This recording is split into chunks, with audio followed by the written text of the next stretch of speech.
하느님을 모시는 권능 있는 자들아, 영광과 권능을 주님께 돌려드리고 또 돌려드려라. 그 이름에 어울리는 영광을 주님께 돌려드려라. 거룩한 옷을 입고 주님 앞에 꿇어 엎드려라. 아멘.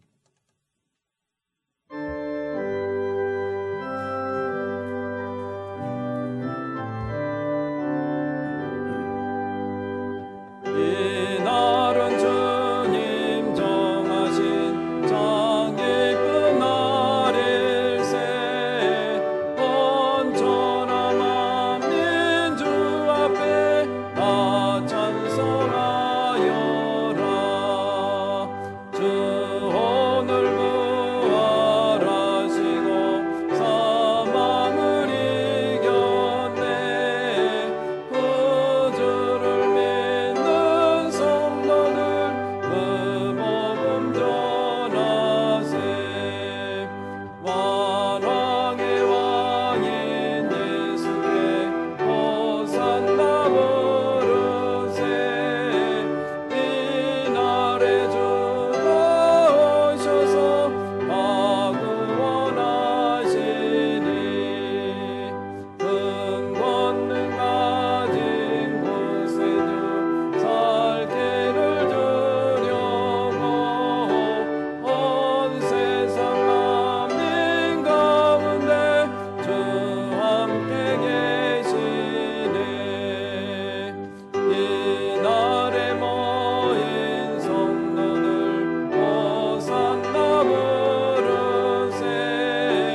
저 하늘 천군 천사도 다 화답하여라.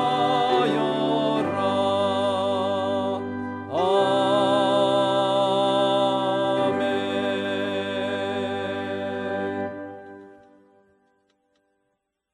하늘은 하느님의 영광을 드러내고 낮은 낮에게 그의 말씀을 전해주고 그 소리 온 누리에 퍼지고 주의 말씀은 온전하여 사람의 생기를 북돋우어 주고 주의 말씀은 영원토록 흔들리지 않으며 주의 교훈은 순금보다 더 사랑스럽고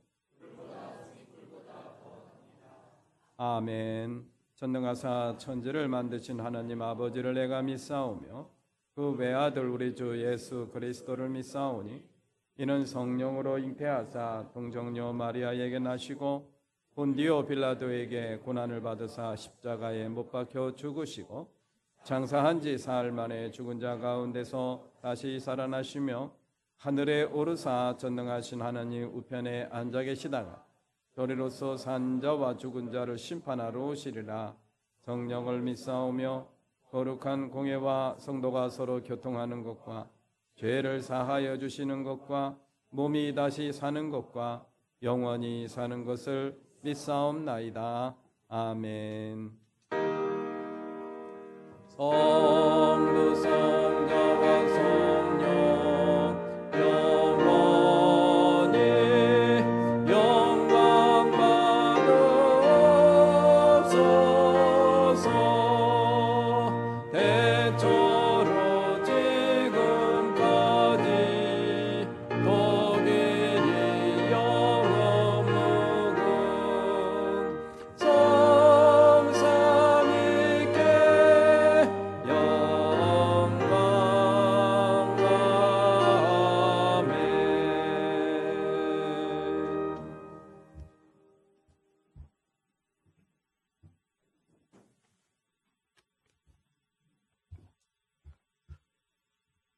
하나님 아버지, 저희들을 거룩한 주님의 백성으로 삼아주시고 오늘 이렇게 예배의 자리로 인도해 주시니 감사합니다. 저희들 삶 가운데 언제나 동행하시며 우리가 넘어질 때마다 일으켜 세워주시는 주님의 은혜, 이 시간 감사와 찬양을 올려드립니다. 이 가을 빛으로 아름답게 물든 세상을 보면서 세상 만분을 창조하시고 섭리하시는 하나님의 위대하심과 저에게 하나하나 베푸시는 섬세한 손길에 감사를 드립니다. 저희들 지난 한 주간 삶 가운데 모든 무거운 짐과 감당하기 어려웠던 상황들을 이 시간 주님 앞에 내려놓습니다. 우리 안에 있는 두려움과 무거운 마음을 깨끗이 씻어주셔서 주님 주시는 참된 기쁨과 평강을 온전히 누리는 저희들의 삶이 되게 하여 주시옵소서. 역사의 주관자 되시는 하나님, 갈등과 대립이 만연하는 이 나라, 이 민족을 긍휼히 여겨주셔서 지도자들이 오직 나라를 위한 마음으로 서로 합력하여 선을 이루는 귀한 하나님 나라가 되게 하여 주시옵소서. 이제 곧 수능이 있습니다. 열심히 준비한 우리 자녀들의 몸과 마음을 지켜주셔서 참된 지혜와 지식을 깨달을 수 있는 우리 미래의 세대가 될 수 있도록 은혜 베풀어 주시옵소서.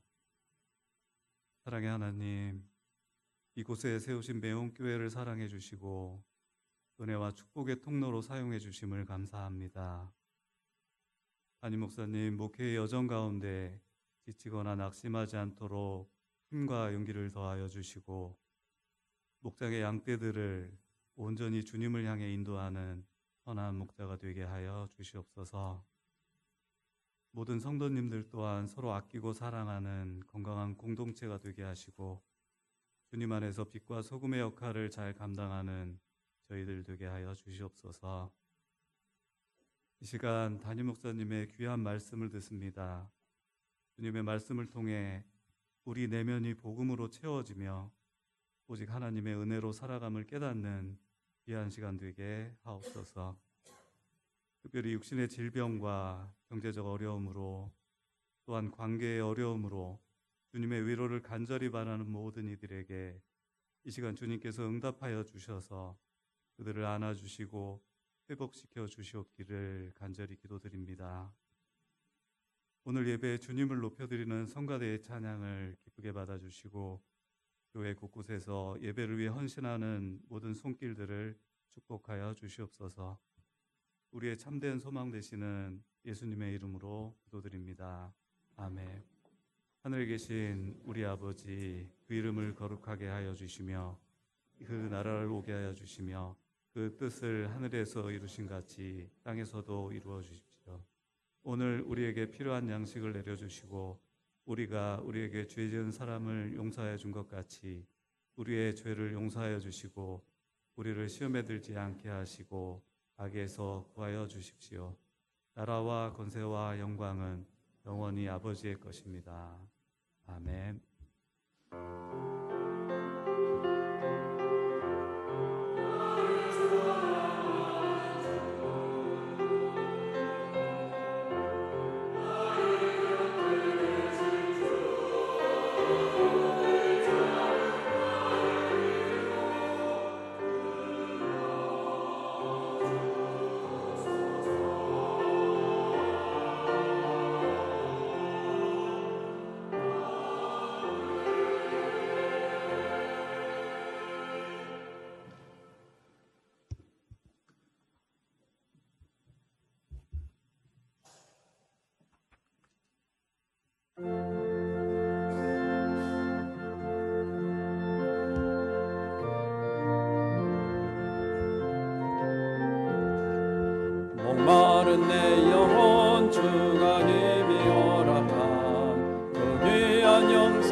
바다 물결같이 내게 임하니 영광의 물결에 온전히 쌓여서 내 영혼의 기쁨 한량없도다.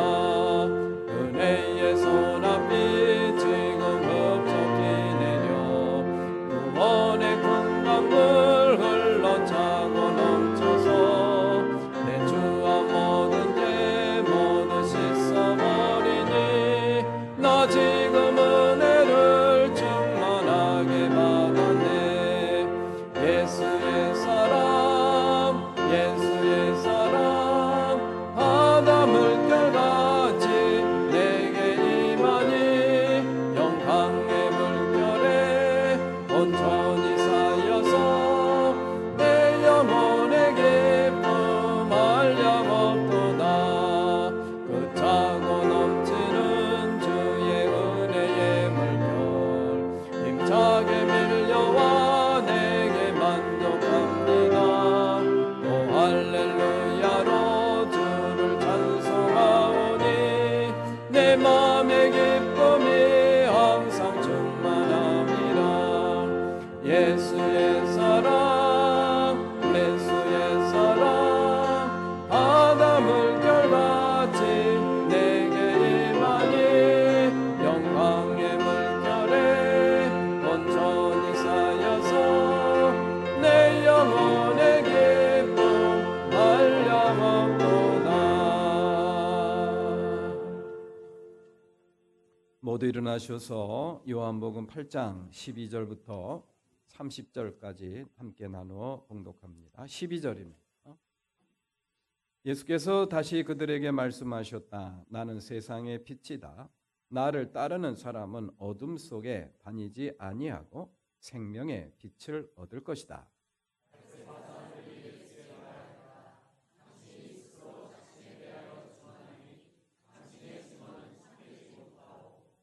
예수께서 그들에게 대답하셨다. 비록 내가 나 자신에 대하여 증언할지라도 내 증언은 참되다. 나는 내가 어디에서 와서 어디로 가는지를 알고 있기 때문이다. 그러나 너희는 내가 어디에서 왔는지도 모르고 어디로 가는지도 모른다.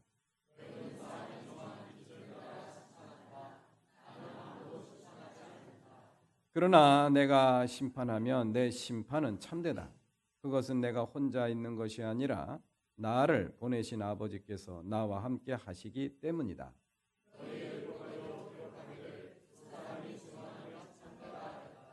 내가 나 자신에 대하여 증언하는 사람이고 나를 보내신 아버지께서도 나에 대하여 증언하여 주신다.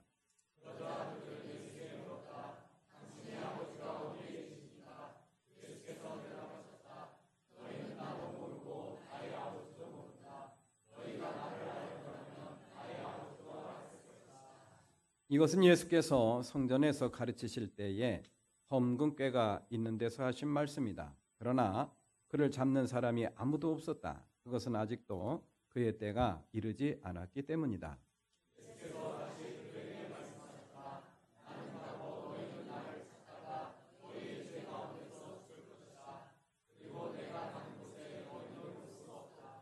유대 사람들이 말하였다. 내가 가는 곳에 너희는 올 수 없다 하니 그가 자살하겠다는 말인가?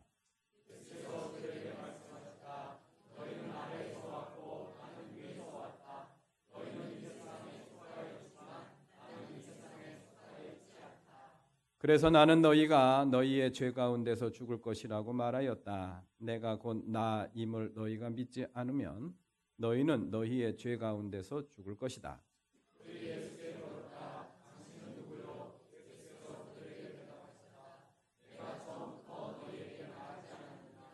그리고 내가 너희에 대하여 말하고 또 심판할 것이 많이 있다. 그러나 나를 보내신 분은 참되시며 나는 그분에게서 들은 대로 세상에 말하는 것이다.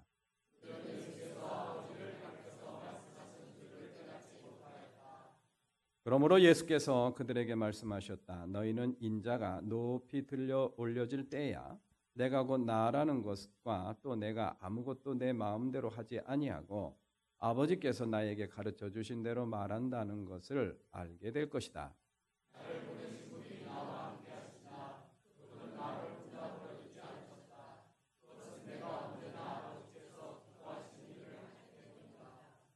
다 같이 이 말씀을 듣고 많은 사람이 예수를 믿게 되었다. 아멘. 모든 것이 주께로부터 왔으니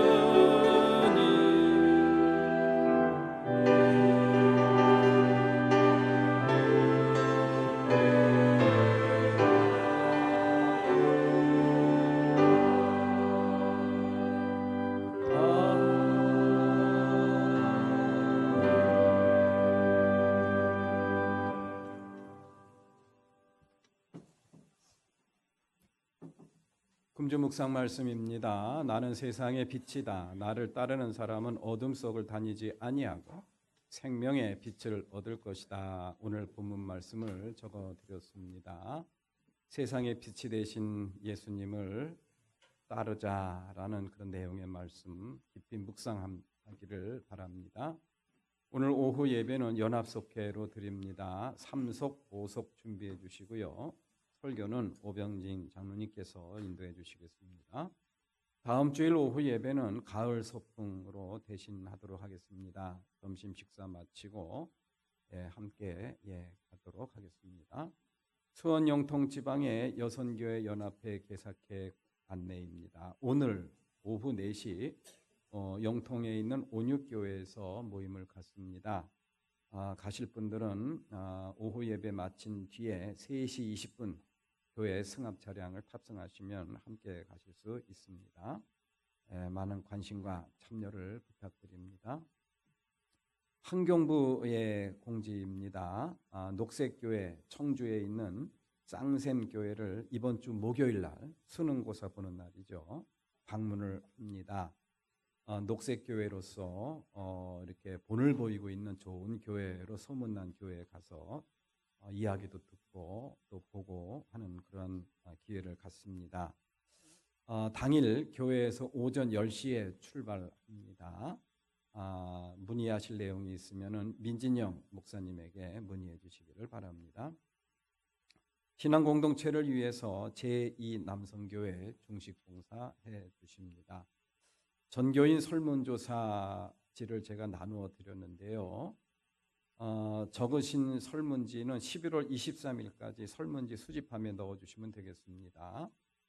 이것을 하는 이유는 내년도 목회 계획을 하는데 제가 참조를 할까 합니다. 그리고 당회를 하는데 당회 부서 조직을 하는데 이렇게 제가 참고할까 이렇게 여러분들한테 설문조사를 하는 거니까 쓸 내용이 없으면 안 써도 됩니다. 안 내셔도 되고요. 혹시 쓸 내용이 있으시면은 자기 이름을 쓰고 써야 될 내용 설문이 있습니다. 그리고 이름을 쓸 필요가 없는 설문이 있어요. 그걸 구분을 해놨으니까 잘 구분하시고 이름을 쓰지 않아도 될 설문을 내실 때는 그걸 잘라서 이렇게 내시면 되고요.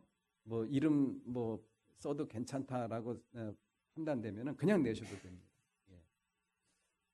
교회에 좀 불편한 내용을 쓸 때 조금 이제 자기 이름을 밝히기가 조금 좀 꺼릴 때가 있어요. 이제 그런 거를 감안해서 그렇게 했으니까 이렇게 양해를 부탁을 드립니다. 그렇게 해주시고요. 그리고 동전 모으기 지금 진행 중인데 아마 다음 주까지 아마 모으는 것 같아요. 여러분들 집에 있는 동전 다음 주에 꼭 가져오셔서 함께 참여해 주시기를 바랍니다. 케냐 선교지에 전달할 헌옷을 수집합니다. 올해 1월 달에 한번 모집한 적이 있는데요. 내년 1월 달에 가게 되니까 지금부터 서서히 준비를 해야 될 것 같습니다. 여러분들 여름옷, 가을옷 이제 장롱 속에 깊숙이 집어넣기 직전일 텐데 혹시 필요하지 않은 옷, 또 쓸만한 옷이지만은 이웃들과 나누고 싶은 옷이 있으면은 이렇게 교회로 가져오시면은 선교지에 전달을 하도록 그렇게 하겠습니다. 12월 28일까지 수집을 하도록 하겠습니다. 안혜숙권사, 엄미숙권사에게 문의해 주시기 바랍니다. 성탄절 세례 받으실 교우께서는 미리미리 신청을 해 주시기를 바랍니다. 신청서는 현관 탁자에 준비되어 있습니다. 제7회 매여울 행복한 마을음악회 많은 관심과 참여를 바랍니다. 12월 6일 날 우리 이웃분들 많이 모시고 오셔서 점심 식사도 함께 나누시고 음악회도 함께 관람할 수 있는 그런 기회가 되시기를 바랍니다. 그리고 사진전을 지금 준비를 했습니다. 지난 찬양 축제, 지난 주일날 했던 찬양 축제에 아주 멋진 사진을 이렇게 잘 촬영을 해주시고 또 사진전을 준비해 주셔서 감사드립니다. 김영현 장로님 그리고 나순자 권사님 온 가족이 동원해서 이렇게 잘 준비를 해주셨습니다. 감사드립니다. 그리고 여러분들이 지난주에 제출한 감사일기 도로 가져가시라고 현관 탁자에 내놨으니까 꼭 가져가시기 바랍니다. 안 가져가시면은 혹심이 생겨요. 이렇게 뜯어보고 싶은 꼭 이렇게 챙겨 가시기를 바랍니다. 그리고 새 식구는 다음 주에 소개하도록 하겠습니다. 오늘 갑자기 또 일이 생겨서 못 오셨습니다. 기도드리겠습니다. 자비로우시고 은혜가 풍성하신 하나님 아버지 감사합니다.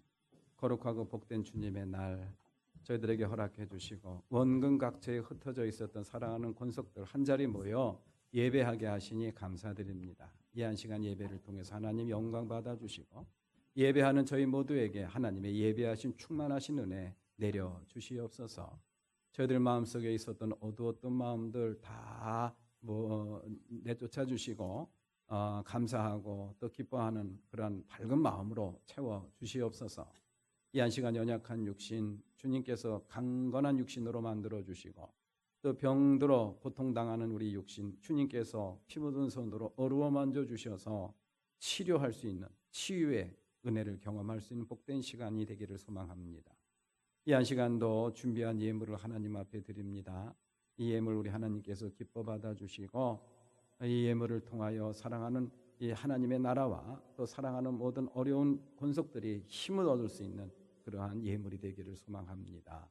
예물을 드린 손길마다 우리 주님 기억해 주시고 어여삐어 주시고 저들 삶 속에 더욱더 큰 기쁨과 감사의 제목으로 채워 주시옵소서. 예수님의 이름으로 기도드립니다. 아멘.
우리의 영혼이 맑아지는 듯한 그러한 은혜를 경험했습니다.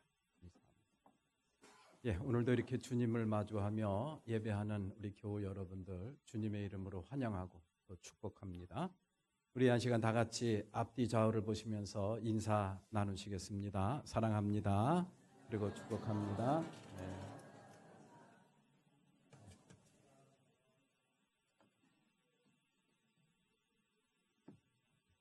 여러분들 지난 시간 추수감사절 날 무슨 말씀을 함께 나누는지 혹시 기억하십니까? 예, 이 앞에 앉으신 분들은 항상 긴장해야 돼요. 제가 물어볼 수도 있으니까. 예, 가늠하다 현장에서 잡힌 여인 이야기를 함께 나누고, 예, 언제 어디서나 돌 맞은 자리에 서 있는 거, 그게 바로 은혜의 자리고 구원받는 자리다. 그런 자리에 우리가 서 있을 수 있다는 거, 그것이 하나님께 드릴 가장 큰 감사의 제목이다라는 그런 내용의 말씀을 전했습니다. 자, 그 말씀에 이어지는 말씀이 바로 오늘 본문 말씀이에요. 예, 돌에 맞아서 죽을 뻔했던 그 여인, 예수님께로부터 용서를 받고 구원을 받았습니다. 그 구원받은 그 여인에게 우리 예수님께서 마지막으로 그 여인을 떠나보내기 직전에 남긴 마지막 말씀이 있습니다. 그 말씀이 요한복음 8장 11절 말씀. 뭐라 그러셨을까요? 한번 다 같이 보겠습니다. 시작. 나도 너를 정죄하지 않는다. 가서 이제부터 다시는 죄를 짓지 말아라. 예. 여기서 정죄하지 않는다라는 것은 심판을 하지 않겠다. 내 죄값을 치르는 그러한 일에 대해서 내가 언급하지 않겠다라는 그런 말씀이에요. 그리고 가서 이제부터는 어떻게 살아라? 죄 짓지 말고 살아라 라는 그런 내용의 말씀을 전했습니다. 그렇습니다. 우리가 구원받고 우리가 용서 하나님께로부터 예수를 믿는 믿음으로 말미암아 용서받고 또 구원받은 그리스도인으로 살아가고 있습니다. 그러면서 그런 그리스도인으로 이 말씀을 우리가 참 눈여겨봐야 될 그런 내용이 있어요. 용서받고 구원받은 자의 삶이 어떠해야 되는가? 이 여인은 돌맞아 죽을 수밖에 없는 그런 처지, 그런 자리에서 용서받고 구원을 받은 게 틀림이 없습니다. 왜? 정죄하지 않겠다고 하셨으니까. 그런데 그에게 책임이 주어집니다. 그것이 바로 뭐냐? 이제부터 다시는 죄를 지어서는 안 된다. 짓지 말라는 그런 이야기. 우리 그리스도인들도 마찬가지라고 생각을 합니다. 구원받고 용서받은 것으로 끝나서는 안 된다라는 그런 이야기. 우리 이단 종파 가운데 그런 종파가 있어요. 우리가 죄 용서받은 것은 영원한 용서이고 구원받은 것은 영원한 구원이기 때문에 그거에 대해서 우리가 또 구할 필요가 없다. 그렇다고 회개할 필요도 없다라는 그러한 이야기까지 하는 그러한 모습을 우리가 볼 수가 있어요. 아닙니다. 우리 그리스도인으로 구원받고 용서받은 그러한 존재로 살아가고 있지만 여전히 우리는 죄로부터 자유롭지 못해. 언제든지 죄를 지을 수 있다라는 그런 이야기. 환경과 처지가 요건이 갖춰지면은 죄 가운데 빠질 수밖에 없는 존재가 우리 그리스도인도 마찬가지다라는 그런 이야기. 오늘 본문 지난 시간에 나눴던 이 현장에서 가늠하다 잡힌 여인의 처지도 마찬가지입니다. 용서받고 구원받은 건 맞지만 그러나 이제부터 중요하다. 다시는 죄짓지 말아라. 우리가 이 말씀을 마음에 잘 새기면서 용서받은 자, 구원받은 자의 삶이 어떻게 이어져야 되는가? 오늘 본문 말씀이 우리에게 하나의 지침을 주고 있지 않는가라는 그런 생각을 해보게 됩니다. 그러면서 우리 예수님께서 그러면 어떻게 죄 가운데 머물지 않고 죄 짓지 않고 그리스도인답게 용서받은 자답게 구원받은 백성답게 살아갈 수 있는 그 비결과 원리를 저희들에게 가르쳐주고 있어요. 죄 짓지 말라라는 그러한 말씀으로만 끝난 게 아니라 어떻게 하면 죄를 짓지 않고 그리고 어떻게 하면 구원받은 자로서 용서받은 자로서의 그런 삶을 이어갈 수가 있을까라는 그 비결과 원리를 가르쳐주고 있다라는 그런 이야기. 그것이 바로 오늘 본문 말씀 12절 말씀입니다. 다 같이 한번 봉독합니다. 시작. 나는 세상의 빛이다. 나를 따르는 사람은 어둠 속에 다니지 아니하고 생명의 빛을 얻을 것이다. 아멘. 그래요. 이 말씀이 오늘 주제 선구이기도 합니다. 다시는 죄를 짓지 말아라 라는 그런 말씀을 하고 여인을 떠나보낸 다음에 이어지는 말씀이 이 말씀입니다. 그러면은 죄를 짓지 않으려면 어떻게 해야 되느냐? 빛 대신 예수님을 따르는 그런 삶을 살아야 된다. 그렇게 하면은 어둠 속에 다니지 아니하고, 어둠 속에 다닌다는 게 뭘까요? 죄죠. 죄 가운데 머무는 거예요. 죄 가운데 머물지 않고 생명의 빛을 얻을 것이다. 생명의 빛을 얻는다는 게 뭡니까? 소망 가운데 살고 기쁨 가운데 살 수가 있다라는 그런 이야기. 우리가 하나님의 은혜의 물줄기를 매 순간 경험하며 살면 얼마나 좋겠습니까? 그 은혜의 물줄기를 확 가로막는 그러한 담벼락이 있는데 그것이 바로 뭡니까? 죄예요. 그리고 우리가 믿음을 키워가고 믿음의 성장과 믿음의 진전을 이루어야 되는데 믿음의 성장과 진전을 가로막는 걸림돌, 장애물이 있는데 그것이 바로 뭐냐? 죄입니다. 그래서 우리는 죄를 멀리해야 됩니다. 죄를 극복해야 된다라는 그런 이야기. 그리스도인이라고 해서 죄를 안 지을 수는 없다고 저는 생각을 해요. 죄로부터 자유롭지 못합니다. 우리가 죽는 이 땅에서 생명을 끝나는 그날까지 우리는 죄로부터 자유롭지 못한 존재라는 사실. 이건 어쩌할 수가 없는 운명인 것 같아요. 자, 그러한 죄를 우리가 멀리하고 또 우리가 극복을 해야 됩니다. 왜냐? 주님의 은혜를 우리가 경험하고 또 우리의 믿음을 성장시키고 진전시키기 위해서 우리는 죄라는 걸림돌, 죄라는 장애물을 우리가 잘 극복을 해야 된다라는 그런 이야기. 자, 그러면은 그 오늘 본문 말씀에서 그렇게 어둠 속에 다니지 아니하고 생명의 빛을 얻을 수 있는 비결, 다시 말해서 죄를 멀리하고 또 우리가 죄를 극복할 수 있는 그 비결과 원리가 바로 뭐냐? 그것이 바로 12절 말씀에 그대로 다 나타나 있어요. 나는 세상의 빛이다라는 말씀을 하시고 나서 바로 이어지는 말씀이 나를 따르는 사람은 이랬어요. 예, 나를 따르는 사람. 빛 대신 예수님, 그 예수님을 따르는 사람은 어둠 속에 머물지 아니한다. 다시 말해서 죄를 극복해낼 수가 있다라는 그런 이야기. 죄 짓지 않고 살아갈 수가 있다라는 것을 저희들에게 여기서 이야기를 해주고 있습니다. 주님을 따르는 사람, 빛 대신 주님을 따르는 사람. 예, 그러면은 오늘 본문 말씀에서 예수를 따르는 사람, 빛 대신 예수님을 따르는 사람이 어떤 사람인가를 우리가 함께 살펴보도록 하겠습니다.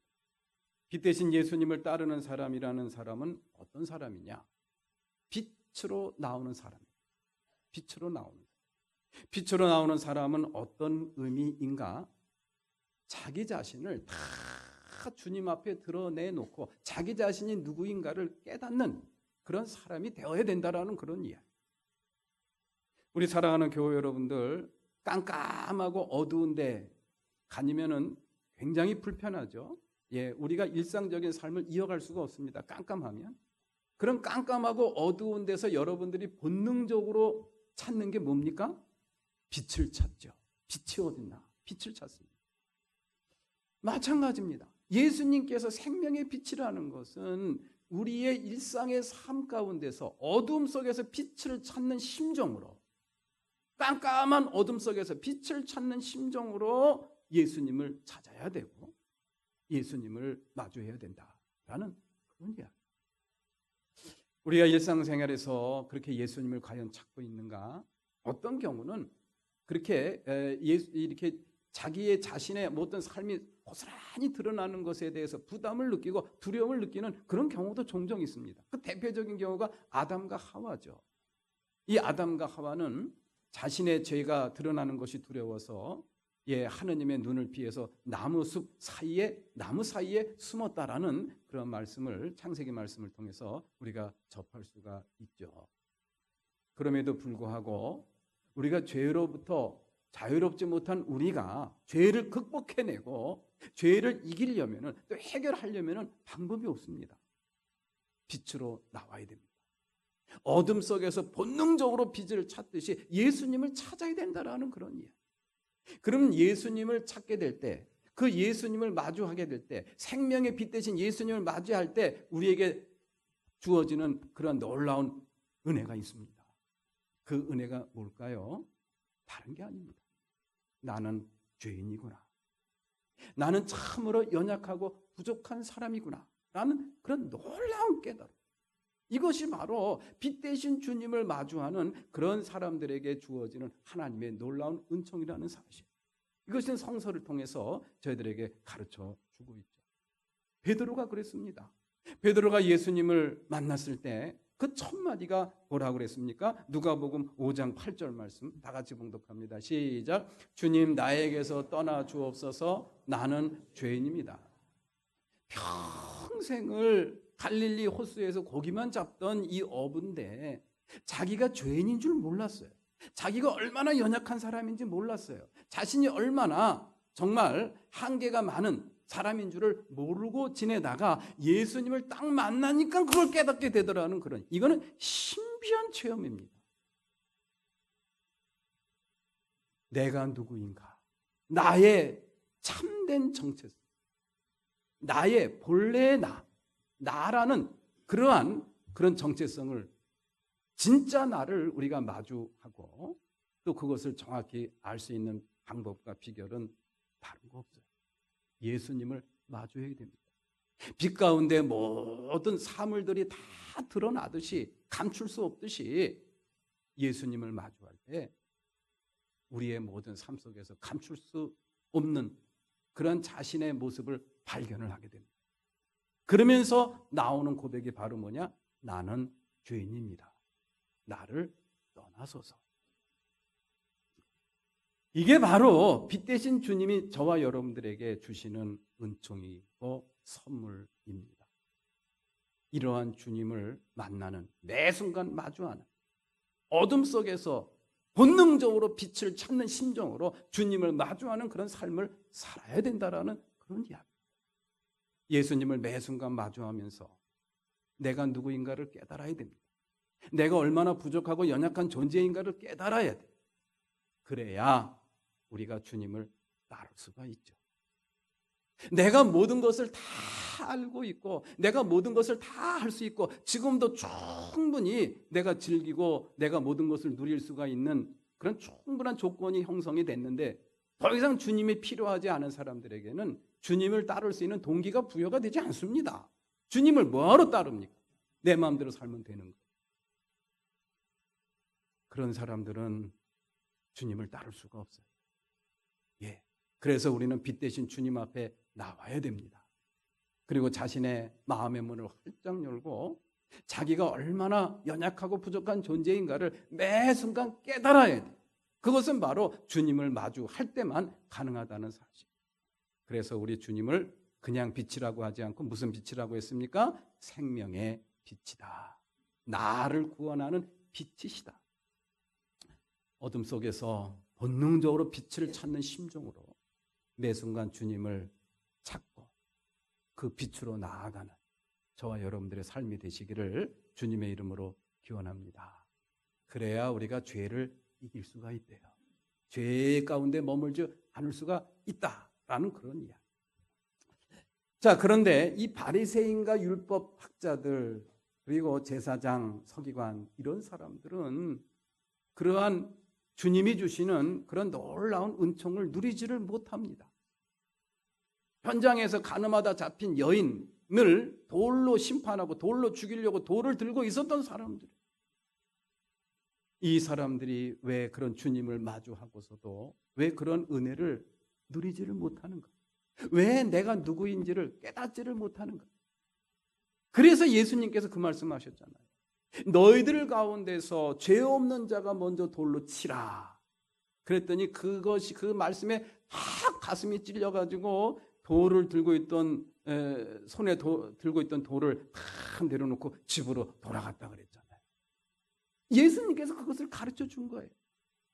기적을 보여줘도 깨닫지 못하고 표적을 보여줘도 깨닫지 못하고 말씀으로 깊고 오묘한 하느님의 말씀을 하늘의 말씀을 전해도 깨닫지 못하는 사람들에게 이 말씀을 하신 겁니다. 너희들이 누군가를 깨달아야 돼. 너희들 가운데 죄 없는 사람이 이 돌로 먼저 쳐라. 너희들도 똑같다라는 그런 이야기.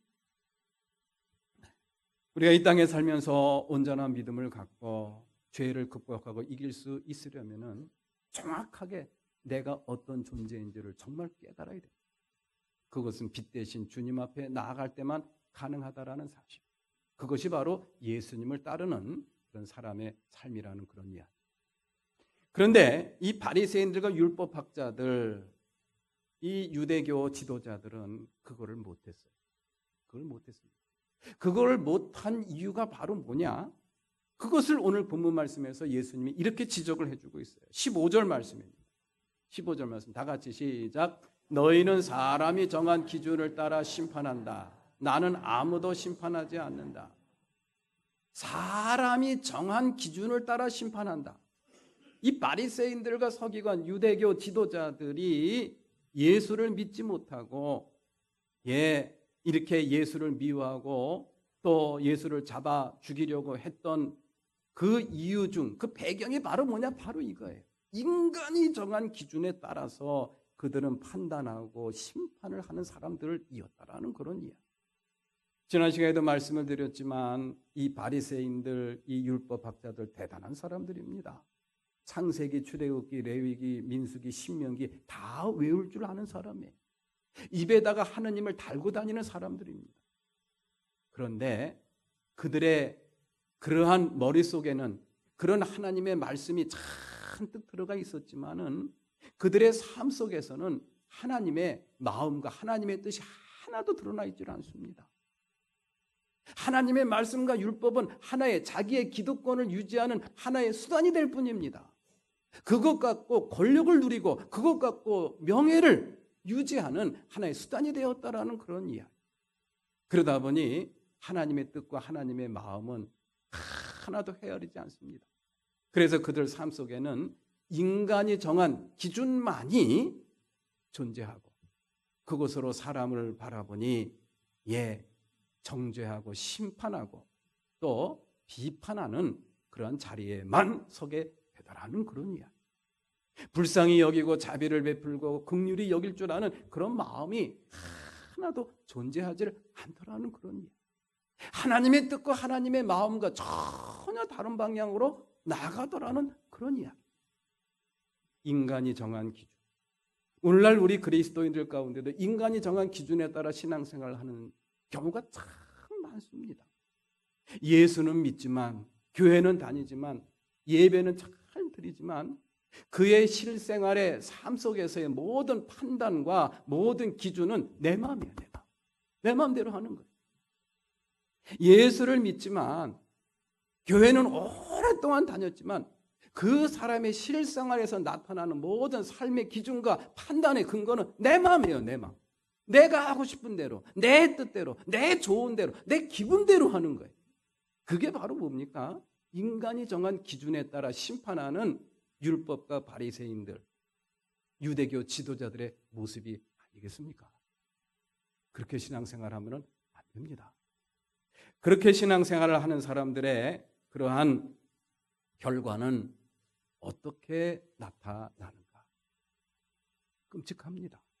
오늘 본문 말씀 21절 말씀 우리가 한번 읽어보겠습니다. 21절 말씀 다 같이 시작. 나는 가고 너희는 나를 찾다가 너희의 죄 가운데서 죽을 것이다. 그리고 내가 가는 곳에 너희는 올 수 없다. 요한복음 8장 21절 말씀. 저는 이 말씀을 깊게 해석하고 싶지가 않아요. 여긴 두 가지 의미가 있다라고 생각이 됩니다. 하나는 예수님께서 너희들을 떠날 것이다. 십자가의 고난과 십자가의 죽음을 예고하신 그런 말씀으로 해석할 수도 있고요.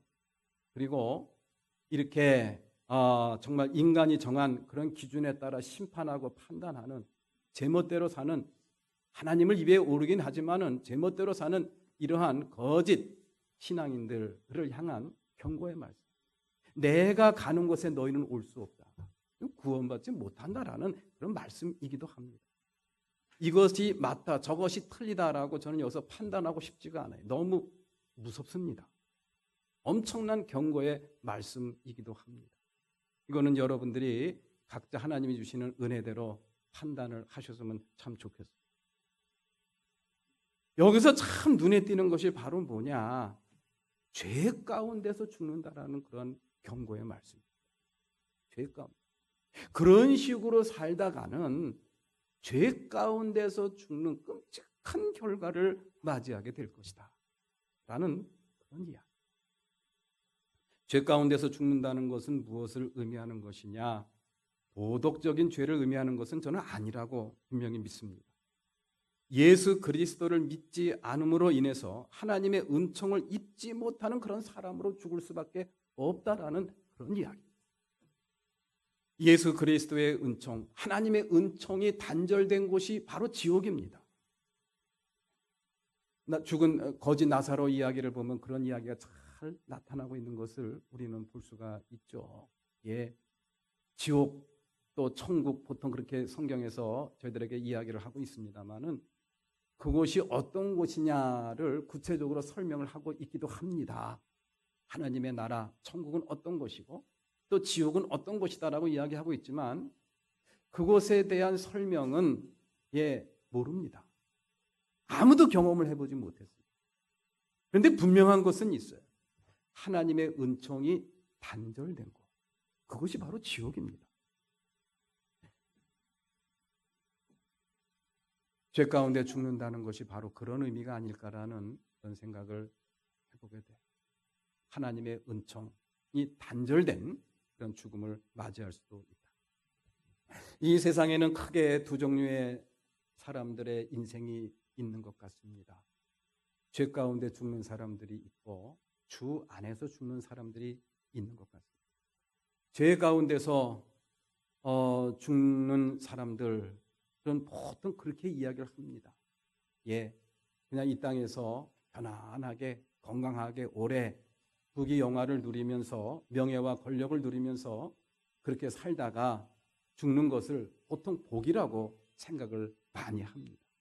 그러나 그것을 복이라고 생각하는 사람들은 이걸 간과하고 있는 거예요. 하나님도 모르고 심판도 모르고 죄라는 것이 무엇인지도 모르고 예배라는 것이 무엇인지도 모르고 하나님 나라가 무엇인지도 모르는 그런 사람들이 이야기하는 복이 바로 그런 복이 아닐까라는 그런 생각을 해보게 됩니다. 아무리 세상에서 오래 살고 건강하게 살고 풍요롭게 살아도 죄 안에서 죽는 사람이 있다고 한다면 정말 끔찍한 일. 세상에 사는 일이 좀 고생스럽다고 하더라도 주 안에서 죽는 자. 그런 자가 바로 복이라는 사실을 성경은 저희들한테 가르쳐 주고 있습니다. 자, 오늘 본문 말씀에서도 이 예수님께서 그렇게 유대 지도자들에게 예수님을 하느님이 보내신 이 세상의 구원자라는 사실을 믿지 못하고 마음의 문을 걸어 잠그고 있는 그런 사람들에게 안타까운 심정으로 주신 경고의 말씀이 죄 안에서 죽으면 안 된다라는 그런 내용의 말씀이 아닐까라는 그런 생각을 해보게 됩니다. 죄 안에서 죽지 않으려면 어떻게 해야 되는가? 간단합니다. 죄 안에서 죽지 않으려면 어떻게 해야 됩니까? 주 안에서 죽으면 되는 거예요. 그러면 주님 안에서 죽으려면 어떻게 해야 될까요? 주 안에서 주 안에서 죽으려면 어떻게 해야 되죠? 매 순간 주님 안에서 살면 되는 거예요. 이거 설교 요약 읽어보신 분들은 다 아실 겁니다. 죄 안에서 죽지 않으려면 주 안에서 죽으면 되는 거예요. 그럼 주 안에서 죽으려면 어떻게 해야 돼요? 매 순간 주님 안에서 살면 되는 겁니다. 그래서 우리는 죄를 극복을 해야 돼요. 죄를 지으면 안 된다라는 그런 이야기. 매 순간 주 안에서 내가 살고 있는가를 매 순간 점검하며 체크하며 그렇게 살아갈 수 있는 저와 여러분들이 되시기를 주님의 이름으로 기원합니다. 자, 그러면 주 안에서 산다는 것이 무엇인가? 주 안에 산다는 것이 무엇인가? 요한계시록 14장 13절 말씀 우리가 한번 읽어보겠습니다. 다 같이 시작. 기록하여라. 이제부터 주님 안에서 죽는 사람들은 복이 있다. 그러자 성령께서 말씀하셨습니다. 그렇다. 그들은 수고를 그치고 쉬게 될 것이다. 그들이 행한 일은 그들을 따라다니기 때문이다. 아멘. 수고와 일, 수고하는 일, 일을 하는 사람, 이게 바로 주 안에서 주 안에서 죽은 사람들, 그래 그러한 모습이구나라는 것을 계시록 말씀은 저희들한테 전해주고 있습니다. 주 안에서 죽는 사람들의 공통점, 수고를 늘 하며 참으로 이 땅에서 일을 하는 그런 사람, 이 땅에서 수고하며 일을 하는 사람. 그러면 어떤 일을 하는 사람인가? 어떤 수고를 하고 있는 사람들인가? 그거를 우리 예수님께서 말씀해 주세요.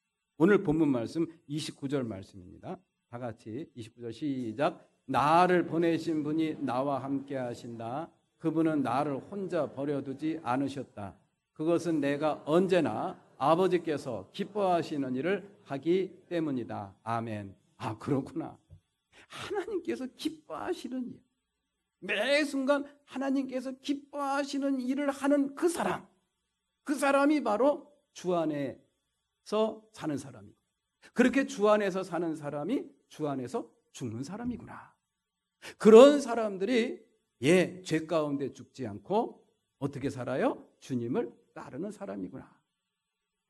이게 막 이어지죠, 그죠? 이렇게 이어지죠. 그렇습니다.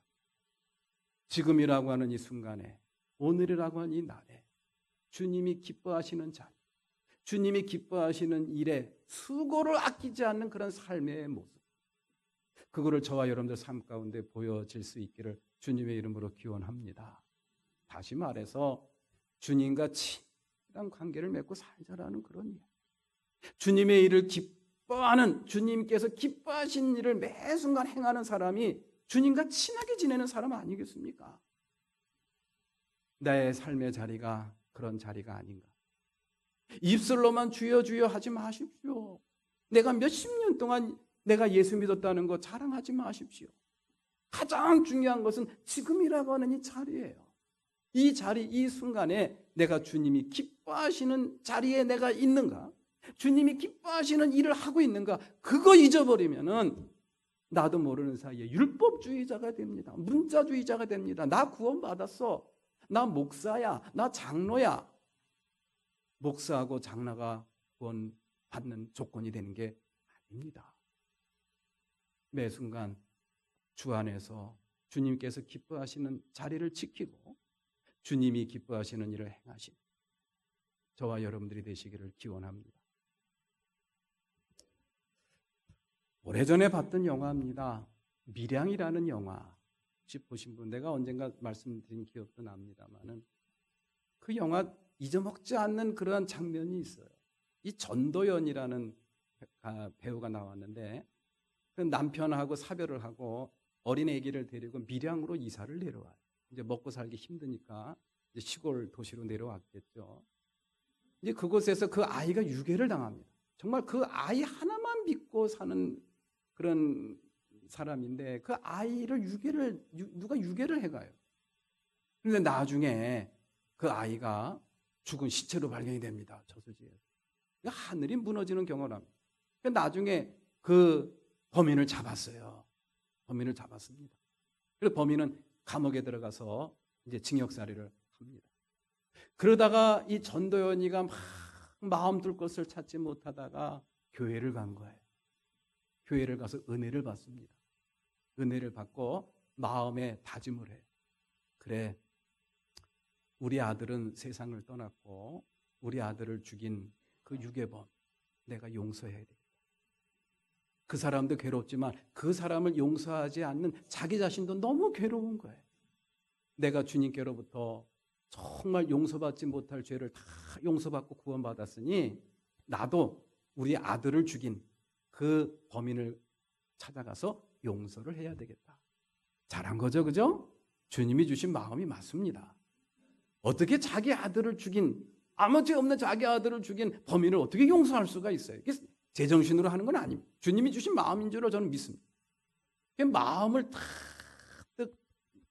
강하게 먹고 이제 가서 면회를 가서 그 범인을 만납니다. 그리고 앉아서 어렵게 얘기를 꺼내요. 당신은 도저히 용서할 수가 없어서 내가 미워했지만 그러나 이제 다 용서하겠습니다. 우리 아들을 죽인 그것을 용서하겠습니다. 그렇게 너무너무 힘들게 얘기했는데 그 범인이 뭐라고 그랬는지 아십니까? 난 이미 다 용서받았습니다. 그러는 거예요. 내가 용서를 안 했는데 누가 용서를 합니까? 당신을. 하나님이 용서하셨습니다. 이 감옥살이 하면서 성경을 보고 이제 믿음을 갖게 된 모양이에요. 거기서 하나님 앞에 죄를 회개하면 다 용서받는다 그랬더니 이제 그것 얘기 듣고 나 하나님께로부터 용서받았다. 그 말이 무슨 뜻입니까? 나 하나님께서 다 용서해 줬으니까 당신한테 용서 안 받아도 돼. 그런 소리로 들리는 거예요. 전도연이. 그 전도연이가 졸도를 합니다. 그리고 믿음을 떠나요. 그러한 이야기를 그 영화의 줄거리를 가만히 보면서 용서받은 자의 삶이 어떠해야 되는가 다시 한번 깨닫게 되더라고요. 믿음으로 사는 사람들이 용서받은 자죠. 구원받은 자입니다. 죽을 죄에서 용서받은 사람들. 입술로만 주여 주여, 문자로만, 율법적으로만, 머리로만, 그렇게 믿으면 안 됩니다. 매 순간 하나님과의 관계 속에서 생각을 해야 돼요. 그 자리에서 그런 말을 하면 안 되죠. 그건 하나님하고 전혀 관계없는 이야기입니다. 그건 하나님의 마음이 아니에요. 왜? 그 말로 인해서 그 전도연이가 상처를 받고 믿음을 떠났으니까. 그건 하나님의 마음이 아닙니다.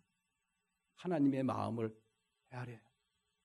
매 순간 하나님이 기뻐하시는 일을 해야죠. 입술로만 주여 주여 하는 그런 율법주의적인 그런 신앙, 그런 신앙을 갖고 살았던 사람들, 그게 바로 현장에서 가나마다 잡힌 여인을 돌로 심판하겠다고 돌을 들었던 그런 율법주의자들, 그러한 바리새인들이 아니겠습니까? 그건 온전한 신앙이 아닙니다. 매 순간 주님을 따르는 사람은 어떤 사람인가?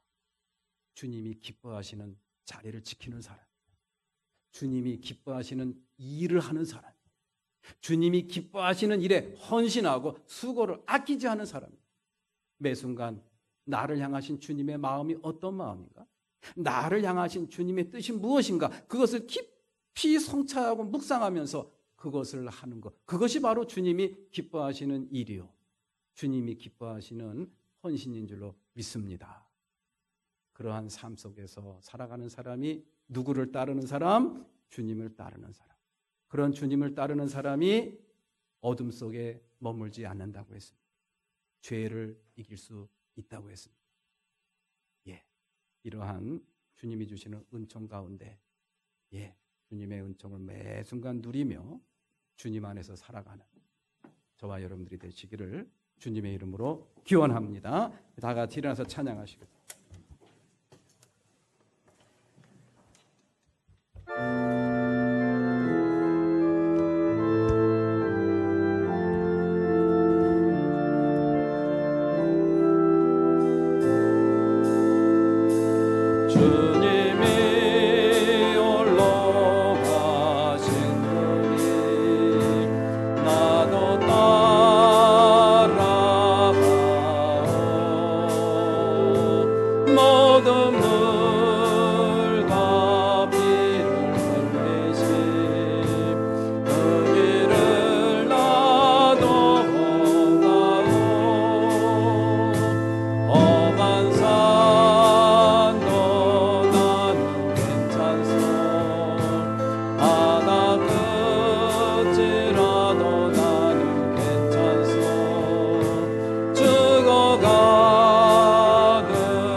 주님이 홀로 가신 그 길 나도 따라가겠습니다.